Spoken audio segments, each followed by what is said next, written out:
मार्गशीर्ष माह की कथा यानी कि मार्गशीर्ष माह का महत्व क्या है ये मैं आपको बता चुकी हूँ पहले भी। मार्गशीर्ष मास में अध्याय सेकंड यानी कि अध्याय दूसरा मैं आपको श्रवण कराने जा रही हूँ सनातन धर्मा डायरीज के माध्यम से। अध्याय फर्स्ट को मैं पहले ही आप लोगों को श्रवण करा चुकी हूँ, तो चलिए अध्याय सेकंड के बारे में मैं आपको श्रवण कराना प्रारंभ करती हूँ। जब पार्वती जी ने गणेश जी से पूछा कि अगहन कृष्ण चतुर्दशी संकट कहलाती है, उस दिन किस गणेश जी की पूजा की करने की रीति बनाई जाती है, तब गणेश जी ने उत्तर दिया कि हे हिमालय नंदिनी, अगहन में पूर्वती या अगहन माह को ही हम मार्गशीर्ष का माह भी कहते हैं। मार्गशीर्ष माह में पूर्वती रीति से गजानन नामक गणेश जी की पूजा करनी चाहिए। पूजा के बाद अर्घ्य देना बहुत आवश्यक होता है। दिन भर व्रत रहकर पूजा के बाद ब्राह्मण को भोजन कराना चाहिए, जो तिल, जौ, तिल, चावल, चीनी, घृत का शकाला बना करके हवन करे तो वह अपने शत्रु को वशीभूत कर सकता है। इस संबंध में हम आपको प्राचीन इतिहास की एक कथा श्रवण कराने जा रहे हैं। प्राचीन काल में त्रेता युग में दशरथ नामक एक प्रतापी राजा थे। वे राजा अखेट प्रिय थे। एक बार अनजाने में ही उन्होंने एक श्रवण कुमार नामक ब्राह्मण का अखेट में वध कर दिया।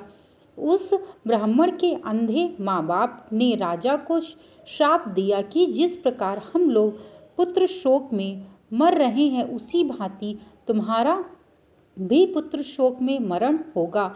इससे राजा को बहुत चिंता हुई। उन्होंने पुत्र सृष्टि यज्ञ कराया। फलस्वरूप जगदीश्वर ने राम रूप में अवतार लिया और भगवान श्री कृष्ण की कथा आपको मैं भगवान श्री कृष्ण ने यानी कि भगवान विष्णु जी ने उनके पुत्र के रूप में जन्म लिया। फलस्वरूप जगदीश्वर ने राम रूप में अवतार लिया। भगवती लक्ष्मी उनकी जानकी के रूप में अवतरित हुई, यानी कि माँ लक्ष्मी जानकी के रूप में, और भगवान विष्णु जी राम अवतार में अवतरित हुए। पिता की आज्ञा पाकर भगवान राम सीता और लक्ष्मण सहित वन को गए, जहां उन्होंने खर, दूषण आदि अनेक राक्षसों व राक्षसियों का वध भी किया।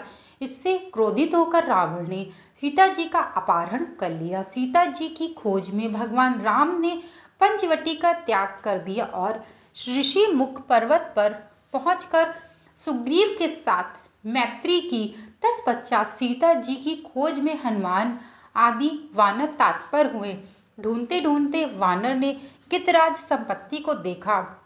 इन वानर को देखकर संपत्ति ने पूछा कि कौन हो, इस वन में कैसे आए हो, तुम्हें किसने भेजा है, यहाँ पर तुम्हारा आना किस प्रकार से हुआ। संपत्ति की बात सुनकर वानर ने उत्तर दिया कि भगवान विष्णु के अवतार दशरथ नंदन राम जी सीता और लक्ष्मण जी के साथ दंडक वन में आए हैं। वहां पर उनकी पत्नी सीता जी का अपहरण कर लिया गया है। हे मित्र, इस बात को हम लोग नहीं जानते हैं कि सीता माता कहाँ है। उनकी बात सुनकर संपत्ति ने कहा कि तुम सब रामचंद्र के सेवक होने के नाते हमारे मित्र हो। जानकी जी का जिसने हरण किया है और वह जिस स्थान पर है वह मुझे मालूम है। सीता जी के लिए मेरा छोटा भाई जटायु अपने प्राण गंवा चुका है। यहाँ से थोड़ी ही दूर पर समुद्र है और समुद्र के उस पार राक्षस नगरी, वहाँ अशोक के पेड़ के नीचे सीता माता जी बैठी हुई हैं। रावण द्वारा अपहरण सीता जी अभी भी मुझे दिखाई दे रही है। मैं आपसे सत्य कह रहा हूँ कि सभी वानरों में हनुमान जी की अत्यंत पराक्रमशील है, अतः उन्हें वहां जाना चाहिए। केवल हनुमान जी ही अपने पराक्रम से समुद्र लांघ कर जा सकते हैं, अन्य कोई भी इस कार्य में असमर्थ है। संपत्ति की बात सुनकर हनुमान जी ने पूछा कि हे संपत्ति, इस विशाल समुद्र को मैं किस प्रकार पार कर सकता हूँ, जब हमारे सब वानर उस पार में जाने में असमर्थ हैं, तो मैं ही अकेले कैसे पार कर सकता हूँ। हनुमान जी की बात सुनकर संपत्ति ने उत्तर दिया कि हे मित्र, आप संकट नाशक गणेश चतुर्दशी का व्रत कीजिए।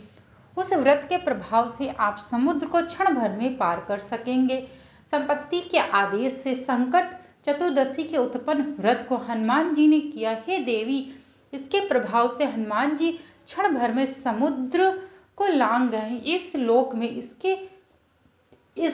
में इसके समान सुखदायक कोई व्रत दूसरा नहीं है। श्री कृष्ण कहते हैं कि महाराज युधिष्ठिर, आप भी इस व्रत को कीजिए। इस व्रत के प्रभाव से आप क्षण भर में अपने शत्रुओं को जीतकर संपूर्ण राज्य के अधिकारी बनेंगे। भगवान श्री कृष्ण का वचन सुनकर युधिष्ठिर ने गणेश चतुर्दशी का व्रत किया। इस व्रत के प्रभाव से वे अपने शत्रुओं पर विजय हासिल कर राज्य पर अधिकार करने लगे। मार्गशीर्ष मास गणेश चतुर्थी के व्रत की पूजा विधि आखिरकार क्या है, आप यह भी जान लीजिए।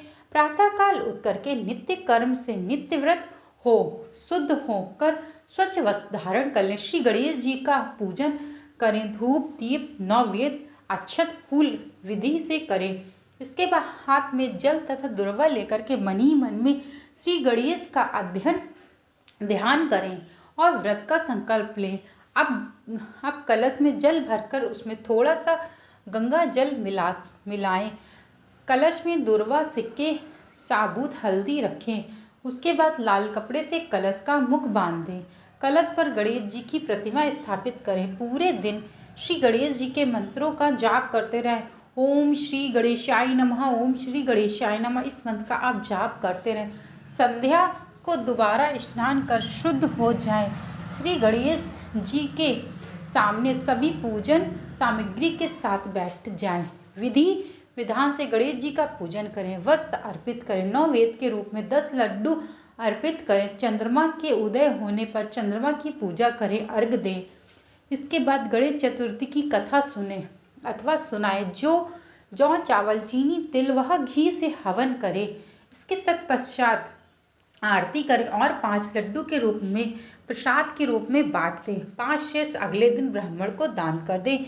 मित्रों, मैंने आपको मार्गशीर्ष मास के बारे में संपूर्ण कथा अपने सनातन धर्मा डायरीज के माध्यम से श्रवण कराई है। यह कथा अध्याय दूसरा है। मैं अध्याय पहले श्रवण करा चुकी हूँ। उसके पहले मैं अध्याय प्रथम के बारे में आपको वीडियो डाल चुकी हूँ। अब मैंने आज आपको अध्याय सेकंड के बारे में बताया है, यानी कि अध्याय दूसरे के बारे में बताया है। यदि मेरे द्वारा दी गई यह छोटी सी कथा है जो श्री गणेश जी से और माँ पार्वती रामचंद्र जी से हनुमान जी से मिलती है, और ये भगवान श्री रामचंद्र जी के बारे में भी है, गणेश जी के बारे में, यानी कि जो मार्गशीर्ष माह में गणेश जी और श्री विष्णु की पूजा करता है तो उनके जीवन से सदैव के लिए पाप खत्म हो जाते हैं और वह अपने जीवन में सदैव के लिए एक उच्च कोटि के रास्ते पे चलना प्रारंभ कर देता है। मेरे द्वारा दी गई